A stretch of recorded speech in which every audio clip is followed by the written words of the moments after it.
and welcome to a crazy week of football and back to the SportsMe podcast. So crazy that we're missing one of our co-hosts. It's one of those weeks that have been in the footballing world. I am joined by Victor, who he seems like he's a little bit, in a with a bit of a smile today after the craziness of the Merseyside derby.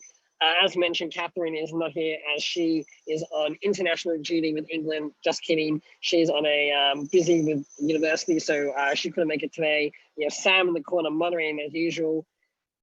Victor, I think it was a great week for Catherine to be sidelined because I feel like there's a lot to be discussed in the Merseyside derby, especially with other on other things. But I feel like this kind of podcast is going to be very derby focused, and we have a lot to get through. There's a lot of games, a lot of, emotions. I think when I watched the full replay of the game, I could tell that there was a lot of emotion in the derby.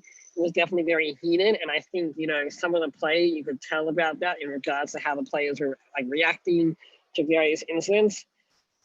We have, obviously red card. We had VAR controversy. It was, very insane. But before I dive into wanting to hear what you're going to say about the derby, there's something that I read before about the decision about the VAR with Pickford and also the offside. Someone mentioned something interesting. They said the following: we can't blame VAR. VAR is not the one that we blame. It's the rules of football. Utilizing VAR is the issue. Victor, what is your take on that in regards to the very incidents that happened throughout the derby? Yeah, first we definitely could spend about 2 hours just debating back and forth about the derby. That's just how insane it was. But I 100% agree with that. I have been saying that. I've sat down in a few debates on SportsMe actually, but VAR isn't the issue. Like, it's the people implementing VAR as well as some of the rules, like the current handball rule, which was a mess that we talked about a few weeks back that they had to change, the offsides rule and the refs that are trying to implement it. The Premier League refs have just been a mess for a few years now. Like, we probably have one good ref, and it just kind of shows that like this weekend just shows that the level of refereeing in the best league in the world is just not up to scratch. Exactly, and I think we saw in regards to the various incidents that happened. Let's break down some of these incidents. So we have of course, the infamous Jordan Pickford incident, which I've been saying it for weeks on this podcast. I don't know what's going into him. He that tackle is deadly, and he should know that better than anyone after seeing Gomez and Son's tackle last season, and seeing how doing something like that can really end the career. And I was listening post match about the whole incident, and I can't remember which commentator it was. He tore his ACL back when he was a player, and he said Van Dijk was lucky. It was just an ACL. It could have been much worse. It could have been a career-ending injury. What are your takes on the whole tackle on Van Dijk? It was terrible. Like, I know it's hard for someone to listen to someone like, I'm obviously a Liverpool fan. I'm obviously really upset about the fact that our best center back, probably our most important player in the last few years, got such a bad injury. But if it was the other way around, if it was Adrian on like Michael Keane, Adrian on DCL, on Hamas, on anyone, I'd be saying the same thing. Like, that was a clear red. He should be missing at least 3 games for suspension. That was terrible. Like, that's just one of those tackles that like it shouldn't happen ever. And I just don't understand what was going through Pickford's head. I don't understand what was going through the referee's head when he didn't give at least a red for that. The whole like, was he offsides to call a penalty? Like, that's a whole other story. Like, it was super tight, but I heard that the VAR ref didn't know or totally forgot the rule that you could still give a red after. Even though they called offsides, the fact that he went in the way he did, it's a clear red. Just because the play stopped for an offsides doesn't mean that you can suddenly just go there, break someone's leg, and it's like, oh, he was offside, so it doesn't matter. Like, that's not how it works. You could still give a red for that. So it was just a bad tackle. It was just bad refereeing. Like, that whole sequence was just terrible, to put it like. and it's crazy because, I, you know, I know Pickford may have made a few good saves and kept us in the game and various things, but I keep saying it. He's making more mistakes than he is making, it worth it for us to keep him in the starting lineup. And I mean, I was saying it in the Everton group, and feel free to battle me on SportsMe. At this podcast is sponsored by SportsMe. You know, just he should rest for a couple of weeks. I think having an international break, I think, it was tough to travel, and then to come and play a very heated derby. It's a lot, and I think he needs to take a 2 3 week break and be ready for the United game, because if he plays this weekend the way he did on against Liverpool, it's gonna be dreadful. The fact that we have James Rodriguez is out. That's been confirmed that he will not be taking part in this weekend's game against Southampton, which is a big loss. We have Richarlison, who's out for 3 weeks, and now we have also Seamus Coleman, who's going to be out for I think a week or two with an injury. This is the test now. This is to see how this Everton team can really come back from what it was. I also like to touch on the goal itself, the disallowed goal. Look, I'm an Everton fan, so I might be a bit biased, but at the same time, I'm trying to be as fair as possible. In Before VAR was instituted, obviously this would have been 100% a goal, no question. But the VAR is the rules. The rules are, if he's offside, regardless of whether it's by a hair or whether it's by the shirt or whatever it is in that rule that they have, it's offside. That's how I see it. Victor, how do you see in the light of the rules? And is it the rules that need to change, or is it the way they implement the VAR in the decision? Well, firstly, I just want to touch on what you said about Pickford, because I think this game last weekend was the perfect example of who Pickford is as a goalkeeper. Because obviously there was that reckless tackle, should have been sent off, but at the same time he kept you guys in the game. There was a save on Matip's header. I think we were 2-1 up at the time, and Matip had a great header, and he just had an incredible save. Because at that point it's 3-1, we win that game, it's over. But he kept you guys in it. But then in the 93rd minute, that the disallowed goal, he totally messed up. That should have been an easy save, and he just totally messed it up. So I think that was a perfect example of how Pickford is just very hit or miss for you guys. So definitely a more consistent keeper would be needed. And then the offsides on Mane, like, again, I'm all for VAR, and I'm all for the fact that if you are off by a hair, you're offsides. That's the rule. As frustrating as it is, I'm okay with it. The thing is that what the controversy and like what the confusion with all Liverpool fans and even some analysts have been is, where does the line get drawn? As in, like, no physical pun intended, but where does the line get drawn? No, like, literally, where does the line get drawn on the players, like when they're doing VAR? Because you look, like the Van Dijk one that we're talking about, how he was offside, so he couldn't get a penalty. They drew it on his on his elbow, but he can't score with his elbow. So why are they putting the line there? I'm looking at the Mane one right now, like on a split screen. It's again on Mane's elbow, but Mina, who's the last player, it's on his shoulder. So, like, if you put it on Mina's elbow, they're on the same line. So that's where it's like, where do you put the little VAR line to determine if he's offsides or not? That's where to me it's like frustrating. Like, even if this happened to any other football fan, I'd just be like, okay, we have to figure this out. It's just annoying that this happened to, like, I think something that VAR should do. I think at the beginning of every season, they should have a VAR special, like an hour of just explaining all the rules and all the new things and how VAR actually operates and works. Because I feel like VAR is something that just came out of nowhere and was implemented into the season.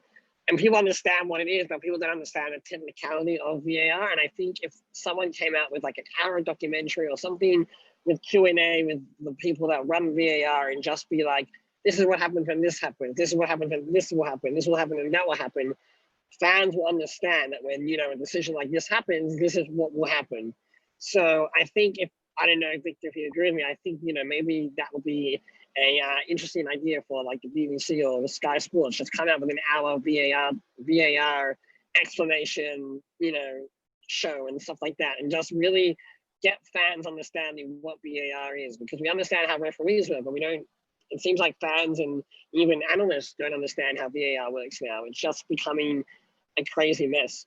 Yeah, FIFA began because before this season, the FA was the one that was in control of VAR in England. But starting this season, it's been FIFA implementing it, so it's just the same way that VARs ran in all over the world.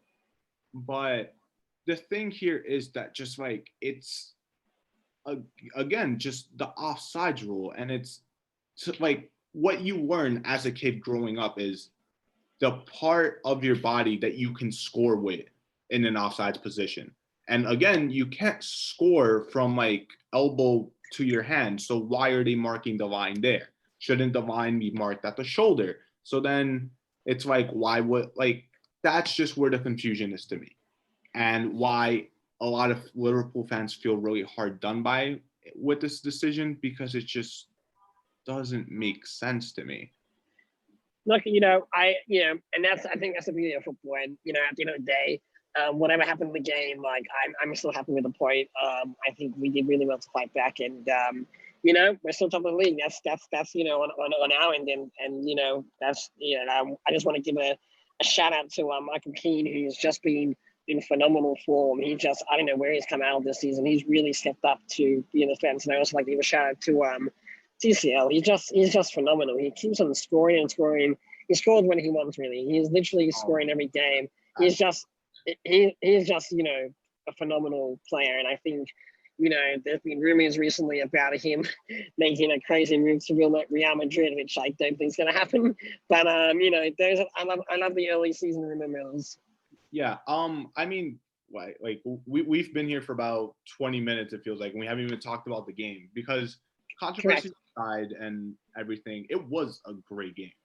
I think as we both predicted, this was one of the best Merseyside derbies in years, especially at Goodison Park, because those usually end 0-0. It was just a good game between two really good sides. Talking about DCL, he was great. This was the first time where I really paid attention to him watching, and just he's incredible in the air. That second goal, especially, that he literally just jumped like Ronaldo. I was not expecting that. How high up he got, how long he stayed in the air. That was generally really impressive. After Van Dijk came off, which was really early on, he just seemed to be winning aerial balls everywhere. You guys have a really good striker on your hands. It's really just that simple. Can he get 20 goals this season? It seems like it. He's the first Everton player to score in the first 5 games, right? In 20, 30 years. I saw that. I'm pretty sure it's more than. I'm pretty sure it's since 1930s or. Oh, really? Maybe. Yeah, I think statistically it was 1936. I'll try and look up the statistic during this Maybe podcast. That's where I got the number 30 from. Yeah, no, but I don't see why not. If you look at someone like Danny Ings, who gets that at Southampton, then I don't see why DCL can't do that, especially when you guys have that added quality of James, who also really impressed me during the game. That corner he put in for Michael Keane was just beautiful. So maybe to talk a bit more about Liverpool, because I've just been here praising Everton and I might get sick. It was nice to see us just back to our best after the shambolic performance against Aston Villa. I think that really just proved that really was just a freak game. Adrian didn't look terrible. Even in the Ajax game yesterday that we won 1-0 starting the Champions League, he didn't look that bad. Alisson should be back though. Defensively, I was a bit worried after Van Dijk came off, because obviously we don't have a replacement for arguably the best center back in the world. So I think anyone would feel that difference, especially aerially. I don't think you guys scored that corner with Van Dijk there, because Van Dijk just clears everything. So I think obviously that's just such a big miss for our season, but we still just looked really good. Um, you touched very briefly on the just before we got to wrap up to see other results and games, but you touched on the Champions League game against Ajax. I watched that game briefly, and I noticed Jurgen did his three subs. You know, after I think it was 60 minutes or 65 minutes when you're only 1-0 up. What do you make of that? Do you think that was pure genius? Do you think that was protest? Do you think that was risky move? What I didn't see Liverpool scoring after that. I think Ajax were, with David Klassen, funny enough, he couldn't get a game in Everton. Somehow he's like taking shots at Liverpool. But I wanted to know what your thoughts were before we move on to the next game. I liked it a lot, and a lot of Liverpool fans liked it because this is the first time where we have a like-for-like replacement that is good in each position. Like, Minamino comes on for Firmino, Jota for Mane, and Shaqiri for Salah. And obviously the quality drops a bit, but not to the level of where it would have before. Like, I remember years ago when we lost in the Champions League final to Madrid, and Salah came off, and we put Oxlade-Chamberlain on the wing, and it was just bad. Like, it was nowhere near that level. So it's just nice to have a change. And it just seemed like they definitely knew it was going to be happening. The fact that it happened exactly on 60 minutes, it was definitely planned. And it's just, we have to monitor the minutes. They play a lot. We've had some big injuries. So it's just after 60 minutes, just take them off, let them rest. We have a huge season. And just one more thing before we do move on, we're totally ignoring that Richarlison tackle. Because we spent all that time talking about how the Pickford tackle was bad. Look, I think Thiago's leg. Look, and I think that's why he got sanctioned, and I think that's why I didn't want to touch on it that much, because I think he got the red card and he got his 3-game match ban. I think, that's a fair result. Tackles like that are just reckless. I think from any player around the world doing any kind of tackle like that is reckless, and they should know that not to do it. And just before we do wrap this up, that statistic was Calvert-Lewin is the first player to score in is the first Everton player to score in 5 consecutive games since 1938. 38 to 39 season, and that player was Tommy Lawton, who we probably never have heard of until that statistic came up again. Now, moving on to the next game, which was another feisty and exciting game, and I could not have been happier for the Hammers. Hammers were Spurs 3-3. It was one of those phenomenal games of football. Song and Kane and Gareth Bale's return. He had the chance to secure the game. I don't know if you watched it, Victor, but yeah, I saw the highlight. He had the chance to secure the game with one of his Bale signature moves. It didn't happen, and who better to come up and score the winner? Lanzini with a phenomenal bullet. Was, in my opinion, could go down as goal of the season. It was pinned perfect in the corner. You couldn't get any better than that. Victor, what do you make of this? What do you make of the Son, Kane, and do you think Bale was a bit lost in his return? Do you think he should have come on at halftime? What do you make of this punishment? Do you give full credit to West Ham? Yeah, you have to give full credit to West Ham. You don't come back from 3-0 down away from home against a Mourinho side easily. Like, you gotta give credit to West Ham. Spurs looked amazing in the beginning. Again, I didn't watch the full game, so I can't say too much on it. But Son and Harry Kane, the way they've started this season is just insane. It is absolutely insane. I think Harry Kane, I don't remember the exact number, but he has the most goal contributions in Premier League history in the first 5 games. I think it's about 8 or 9 goals and assists. And just seems to be Kane to Son, Son to Kane every single game at this point. And they're really forming a partnership that it kind of reminds me of 2013, 2014 Liverpool with SAS, Suarez and Sturridge, the way that they used to link up, and they almost single-handedly brought us to the title that year.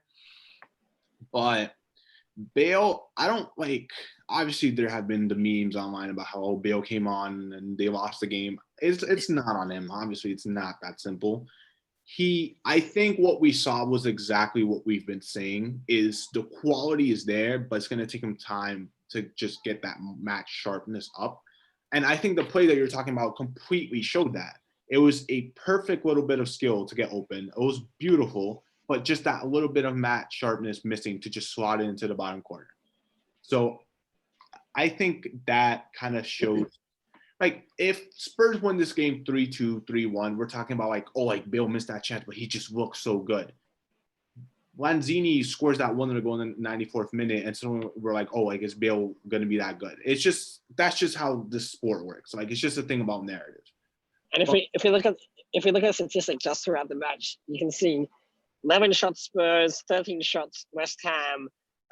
Possession was pretty even, passing, and also just another cool statistic. It took Spurs 16 minutes to score 3 goals, but it took West Ham to score 3 goals 12 minutes. And it's going to go down as one of the games of the season. I don't know, Victor, if you agree. Yeah, no, for sure. This was an incredible comeback, scoring 82nd, 85th, and 94th. And like you said, Lanzini's goal was just incredible. I just wonder if maybe Mourinho might change something up, or like if this was just a result where if they kept their foot on the gas like they started off and they just won, like they would have beaten Man U 6-1. They would have had a huge one here, and maybe you start talking about Spurs as a potential title winner. Literally 16 minutes into the game, 3-0 up, people are like, can Spurs are they a dark horse for the title? And then 94th minute, suddenly it's 3-3, and I'm like, everything changes. And it's just such a Spurs thing to do. Like, it just seems like Spurs just have like a mental block. There's just something there that just doesn't allow them to win a title, doesn't allow them to just hold on to a 3-0 lead in the 82nd minute. There's just something there. Similar to maybe Arsenal a few years ago when they started declining, Liverpool a few years ago before Klopp came in, we lost 2 finals, and then suddenly we win that one and we just bring it to that next level. So it's tough for Spurs because they look amazing going forward, but they need to fix up that defense a bit. No, I totally agree, and it'll be interesting to see, whether Bale gets a proper starting next game and seeing if he'll, start and what he can bring for a full 90 minutes of football. Yeah, moving on to the next game, which, another phenomenal game, another incredible result. This week they just keep on coming. Chelsea 3, Southampton 3. Timo Werner scored his first 2 goals for Chelsea, which, it's great to see him get off the mark. Danny Ings, Che Adams, Jannik Vestergaard scores for Vestergaard scores for Southampton, with Kai Havertz as well, scored from Chelsea. It was an interesting game. I watched the full replay, and I could tell that Southampton really wanted to press, and Chelsea are just being very inconsistent. Victor, I didn't know if you noticed that, and I'm feeling kind of nervous coming against a Southampton team that just drawn with Chelsea this week, especially with the players that we are. What do you make of Chelsea? Do you think it's Lampard? Is there something that he's doing with the team that just doesn't seem to be working? What do you make of Chelsea? I kind of wish Catherine was here now just to get a bit more insight into the game. But Chelsea, shout out Catherine if you're watching. Yeah. They kind of just look like your typical side who are still gelling. They made a lot of signings. Preseason wasn't very long due to COVID. So I think they're still kind of just gelling, especially defensively with their new signings like Chilwell and stuff. Like, that's where it takes a bit of time to really gel, because when you're an attacking player, it's easier for you to go into a new team because it's just like score, like that's it. But defensively, you have to communicate a lot more. There's just a lot. It's just different. Werner looked really good for the first time. Like, this was the first game where he scored 2 beautiful goals. Havertz getting on the score sheet as well. But again, similar to Spurs, they just don't look that good defensively. Kepa obviously had to play this game, and he looked terrible again. He had a huge mistake again, which just seems to be the same old story every time he plays. So whenever Mendy comes back, that will obviously be a huge boost for them. But I think it might be too early, but you might have to start questioning Lampard if this goes on for a while. Just because, like, Lampard, obviously, it's a bit similar to Ole at Man U, club legend. So he gets a bit more, like, wiggle room when he messes up. Like, if you're Roman Abramovich and you just have some random manager and you give up a lead to a team like Southampton and you're just sitting in 8th place after 5 games, the pressure would be on, because that's just how Chelsea are. It's either we win the league, minimum top 4. But Chelsea, first 5 games of the season, 2 wins, 2 draws, 1 loss, and it's just like no one's really talking about it because it's Lampard. So I think we may see him lose his job if this keeps up. But the question I wonder is, we have phenomenal managers sitting on the sideline. We have Wenger, we have Pochettino. Like, can we see them? It would be crazy to see. Imagine seeing Pochettino at United or Chelsea. It will just be that would just really spark the season again. That'll be headlines everywhere if that really happened. And I think, it's just crazy seeing the results. Another 2 games that I want to touch on before we finish. One is seeing City, getting back to winning ways. It's something interesting that one of the commentators said, in one of the games I was watching, that, getting a 1-0 result, just even if it's 1 goal and a clean sheet, can really kickstart a season and really kind of, boost the confidence back in the City, because, we all thought they were going to be a force to be reckoned with, but the start has just been sloppy. And, obviously it's a long season. You can see what happens in the second game that I wanted to touch on was United. We gave them a lot of slack last week about their performance. I think Ole, especially in the Champions League and in the Premier League, with their 4-1 victory and a surprise victory as well. What do you make of them? Do you think United are back, or is it too early to tell? Is it too inconsistent? It's only been it hasn't even been 10 games, and so much has happened. It feels like we're already halfway through the season, but we're literally only not even 7 games in. It's crazy. Yeah, I think that's just because there was such a short overturn from the last season to this season. Just to touch on the Man City Arsenal game real quick, Man City didn't look that good again, but it's like what you said. I agree. Like a 1-0 lead, a 1-0 win against a good Arsenal team, you keep a clean sheet. It's similar to how I felt with the Liverpool Ajax game yesterday. We didn't play well, but I'm much happier with that than like a 3-2, a 2-1, just because losing Van Dijk, we still don't have Alisson. We kept a clean sheet. Man City's problem has been their defense, and they kept a clean sheet against a team with one of the best strikers in the world in Aubameyang. So that could definitely kickstart their season. And I'm looking at the standings, and they have a game in hand. They win that game, they're level on points with us in 3rd place. So I think that was definitely a huge result for them. Man U, not back. Definitely not. I feel like this is exactly what happened with Ole when he first joined. They had that miracle win in Paris, and everyone was like, Ole's at the wheel. Ferdinand had the whole famous speech about just give him whatever contract he wants, let him write the numbers. And then it just all went downhill. Ole just seems to get these results that just keep him in a job for a few more weeks, and then they go on a bad run again. And then they have this huge win in the Champions League, or they have a huge win against a top 6 side, and it's is Man U back? And he just keeps his job. No one did that win against PSG. It's a huge win, but it's just 100%. I don't think it really means much. And I know this is a Premier League only podcast, but we have to shout out the Bayern Munich. There's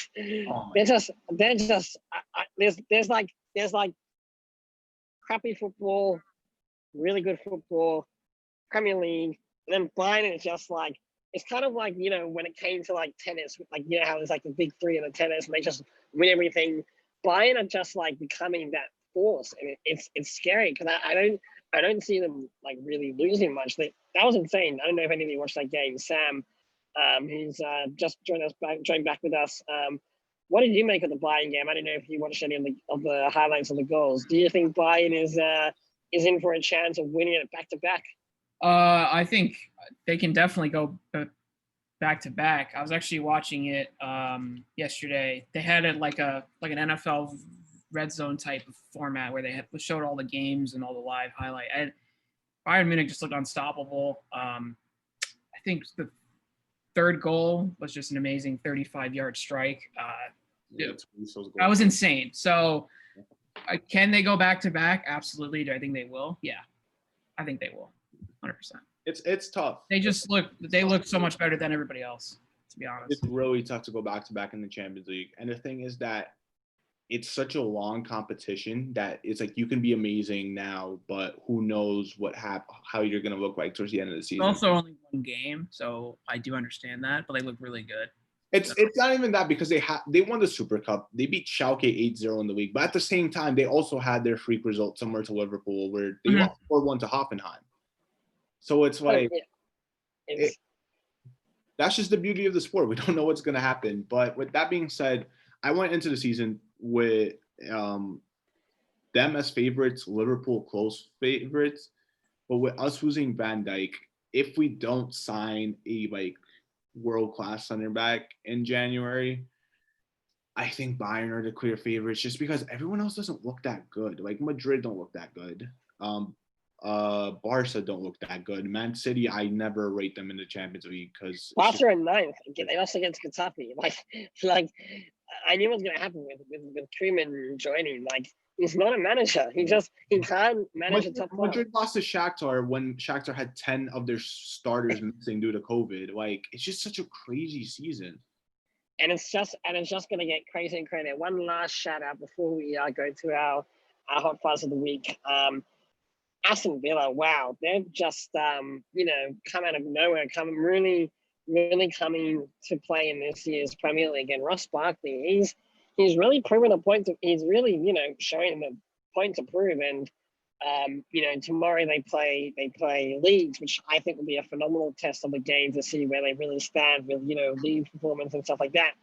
What do you make of it? It's phenomenal to see Villa just come out of nowhere, and I think they are gelling really well. Yeah, I mean, I was someone who thought they were going to get relegated at the beginning of the season, so I'm already going to hold my hands up and say I got that one completely wrong because they just look really good. They looked terrible last season. They were lucky to stay up, but this season they just look amazing. 4 games, 4 wins, 12 goals scored, 2 goals conceded, and those 2 goals conceded were when they beat us 7-2. So we just look really good. Ross Barkley scored a great goal also at the end. I could see them definitely top half if they keep this up. But if they keep up this type of form, I don't see why them and Everton could be fighting for a top 6 spot, which is crazy when you see that like Leicester are also up there. There's Wolves. Like this is just a really It's not going to be a classic top 6 this year. That's definitely what I can see happening. It's not going to be a classic top 6. There's going to be new teams coming up, and it's going to be interesting to see what happens throughout the season. Just 2 hot buzzes that I have, and then Big Dad, I'm not sure what you have this week.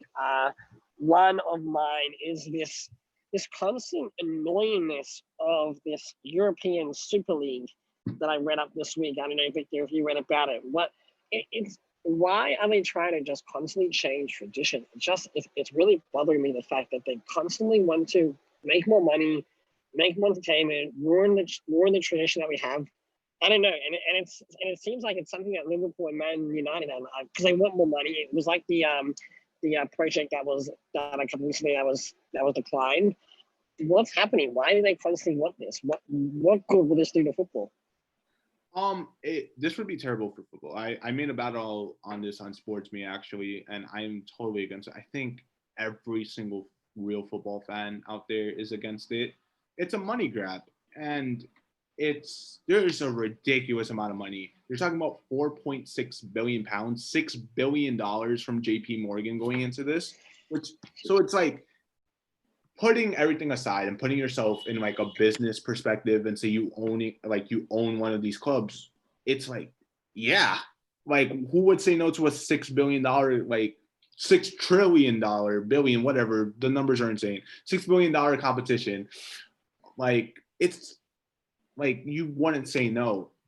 But something really interesting that I saw on like a discussion post about it on Reddit, someone mentioned that it's Liverpool and Man U that always seem to be getting involved in this, as you said. And what do both clubs have in common from a business perspective? American owners. And this just seems like an American type of like thing, because the European Super League, the 18 clubs who are founding won't get relegated for about 20 years. And it's just an insane amount of money. There would be no like competitive balance basically anymore in the normal leagues because you would have one, like, there's already a disparity between, like, say, like Bayern Munich, PSG, because of how much money they have. Imagine if they're playing in a competition where you're making hundreds of millions of dollars extra. So it's an American idea. It's similar to that to the way the NBA is, the MLS. There's no relegation. It's the same teams. But that's the thing. That's the thing I find about American sports that bothers me a lot. And if they have American sports has the potential to have this relegation system, like teams like the Knicks and the Mets, like they're just there to make up the teams. The Jets are there to make up the teams. Like they're just why do they play? Imagine they actually got relegated and have to fight to be back in the actual NFL. Like American teams should be having this implementation of this system of having a promotion relegation. I think it would make it so much more exciting for American sports, and they're just missing out. Sam, being probably the American here, you can kind of chime in. Do you think that promotion relegation should exist? I think I made a battle on SportsMe a while ago about it, but why is it that it doesn't exist? And why hasn't someone thought, hey, let's try implementing it, bring it in? I mean, I think it doesn't exist because there's just more money involved in America versus the UK versus Europe in general. I mean, the Knicks are in the top 10 in most valued teams in the world. The New York Giants are second in the NFL to the Dallas Cowboys, and they're both trash, right? So at the end of the day, the money aspect, I think, is the biggest reason. And also, like, I just don't think you have enough of a fan base that's as diehard as the Premier League and as well as soccer in the UK in general. I think there's so many different sports here. There's so much different variety. And as well, like, as I've noticed over the years, corporate has taken over a lot, unfortunately. You see it in terms of stadiums, in terms of banners, in terms of the games in general. I think the diehard concept of a fan is slowly dying, which is not the best in the world. But at the end of the day, money talks. And I wish they would 100%. Have a relegation system. That would be great. I just don't know how they would implement it in the NFL or in basketball. There's just so many teams, and basketball. Well, that's all you do is you split it down the middle and be like, you're promoted, you're relegated, fight it out next season, and just draw it out of a hat, and that's how it could work. One other thing I want to bring up before Victor, you can give your hot fuzz. Mesut Ozil, it's such a sad story because I'm reading his tweets right now. He's still a very passionate gunner, and it's sad to see a player of his quality just be left out like that and not really be told why. And I'm wondering if there was a raffle between him and Arteta when they used to play, and being a manager, and Arteta has come out saying that he takes full responsibility. Victor, like, I know you don't play at like academy or that style level, but you do play. You have played football and you play for teams. Have you ever been left out of a team and then not played? And how is that? Or have you seen friends of yours that have done that? How's that made them feel? And like, what do you think the mentality is, and what do you think is happening with Ozil in regards to this whole situation? And how I just don't understand how it works. You can have a contracted player and just not register him. It's just it's mind-boggling, especially the money that he's on. Yeah, I mean, it's like, yeah, I've had some instances with like myself and like friends who are like annoyed about not playing, but this is just totally different because obviously like none of us were on whatever contract those was on, 200, 300K a week. It doesn't make sense to me because A, you're still paying him that amount of money. B, I think he's still really good. Like we've talked, and there's been so much talk about like the depth of the traditional number 10, but you've seen James at Everton and what a player of that quality can do. Like even in the Merseyside derby, like I think you were the one who sent the thing about like the tactical analysis. I'm pretty sure you sent that to me. And like James doesn't do as much tracking back, but just what he brings to you guys in a creative sense going forward makes up for that. And that's just what a classic number 10 does. And Ozil's a similar thing. And just like, I guess he doesn't fit Arteta's style of play, but why not just have him on the bench? You're losing 1-0 against Man City, and like they subbed on Thomas Partey. But why not sub on Ozil and just have a world-class number 10 feeding through balls into Aubameyang and just helping break down a side? You're playing against a Burnley side who have 11 men behind the ball, and you need to unlock that little bit of space. Ozil's been doing that.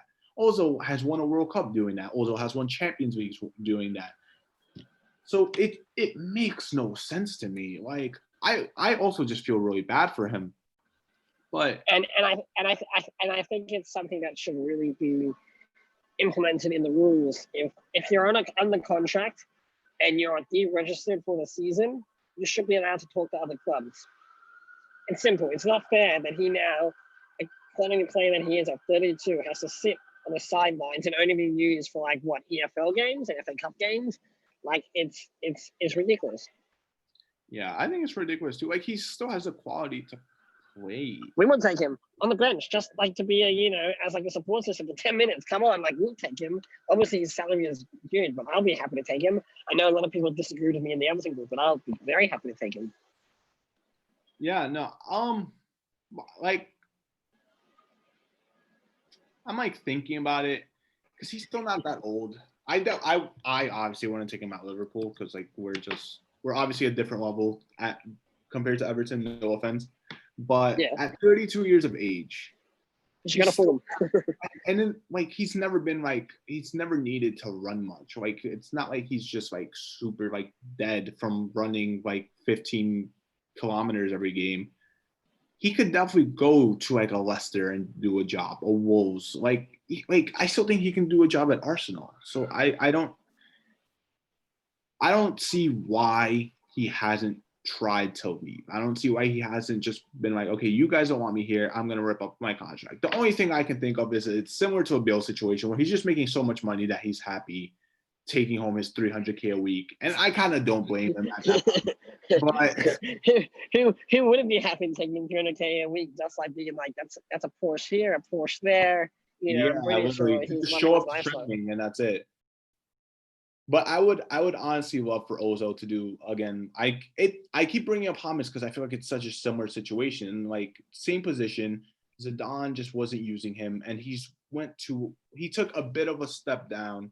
A lot of a step down. Real Madrid to Everton, a step down, and he's just showing that he still has the quality to be the best player in a like lower level team, and he's having a great season, and he's helped bring Everton from that like struggling to even get mid-table these recent years to suddenly 5 games into the season they're in first place. So I'd love to see something similar. 100%. And shout out to Ozil. We hope that you get the justice that is served. Victor, what is your hot fuzz if you have one for this week? You seem to be out of hot fuzz because I feel like you get so heated in the podcast that you're just like, don't even remember what to bring to it. But what is your hot fuzz? No, I actually do have one. I'll mention 2 things. I'll mention one for Catherine since she's not here. I just thought it was super cool how Petr Cech was included as the emergency backup for Chelsea's Premier League squad. That was amazing to me. I thought that was so funny. Just because he's there working like at the board and they're like, hey, like just in case your keepers get injured, could you get a net for us again? Like I just thought it was so funny. And it has happened. I've seen games where like, I can't remember which game it was, but they brought on 3 keepers. I can't even remember what it was. There was one game and it wasn't, I'm going to look it up for next week's podcast. Stay tuned. It was definitely a game that I remember watching where 3 keepers came on and it was just insane. I think even a defender had to come on, or there was something, maybe that could be a battle. Have you ever seen a game where a defender has come on as a goalkeeper instead and, stuff like that? Sorry, Victor, as you were saying, I interrupted. Yeah, no, like we saw it happen with Kyle Walker in the Champions League. Like these things happen, but that was because they were out of subs, obviously. But if they have like a crazy injury crisis, it could be the first, like we've seen player managers in the past, but like a technical director, like Wayne Rooney. Player. Yeah, Rooney is doing it, but he's a coach. At least, like we've seen even a coach. He's just like literally on like the board of directors. We've seen Igor Davis start doing it for Barnett in the lower leagues. He was a player manager and also played on. You know, it has happened, but it's a weird concept to have in such a like the Premier League, like to have a player manager. And just, I don't think it would happen. Maybe that's another battle. Do you think player managers should become a thing in the future? Like, let's look at the NFL. I know this is a football podcast, but Tom Brady, if he was like a coach and then playing quarterback at the same time, would that work? Who knows? Like, I don't know how that would work in American sports. You said you had one more. Yeah. So my actual hot buzz for this week is Fabinho, just Fabinho, because he was amazing at the Derby playing defensive mid. He was incredible, and then Van Dijk got hurt. He just looked amazing at center back. He played center back against Chelsea, was incredible. I remember him playing center back against Bayern Munich 2 years ago when we won the Champions League. He pocketed Lewandowski, and then yesterday at Ajax, he just didn't put a foot wrong. Him, Robertson, Gomez also played really well, but Fabinho was mine and a lot of people's man of the match. And it's just amazing to me how he went from being, in my opinion, one of the best center defensive mids in the world to just slotting into center back like it's nothing. And like he used to play right back at Monaco, never played center back, and he's just been incredible every time he's played center back for us. So that definitely calmed me down a bit about the whole Van Dijk situation. Obviously, I still rather have him back because he's just Van Dijk, but it's made me a lot more confident in what we can do going forward. Like, because there were talks about like, oh, like what are we going to do now defensively? Like, can we even challenge for the title? I think we definitely can, and just until January, because I think we should still go for another center back. We were linked with a center back before the Van Dijk injury. So I think we'll definitely bring in another natural center back in January. But from now to January, I'm totally confident with Fabinho at center back, and he's just made me feel a lot better. Alisson coming back also will make me feel a lot better in that. So I'm totally like more relaxed about the whole situation now. I guess that's why I'm calmer, because if we just lost like 5-0 to Ajax yesterday, I was just more like, I hope Pickford never plays football ever again for what he did to Van Dijk. But Fabinho did well, so he's my little hot fuzz for the week for sure. We also have some really coming up this weekend. Man U and Chelsea specifically, I'm excited. Man U and Chelsea, we have, Aston Villa, Leeds, West Ham City, Everton, Southampton. It's got Arsenal, Leicester, Liverpool, Sheffield, Wolves, Newcastle, Brighton, West Brom, Burnley, Tottenham, Fulham, Crystal Palace. It's just going to be another phenomenal weekend. We're just going to be, going crazy next week over something. It's just the weeks are going long. The weeks feel long, but the games just feel like it's crazy how crazy this season's going to be. And on that note, that is all we have time for in this week's Soccer SportsMe podcast. Victor, Sam, thank you. It was a pleasure as always, and we look forward to seeing you next week. Tune in for an exciting edition of our team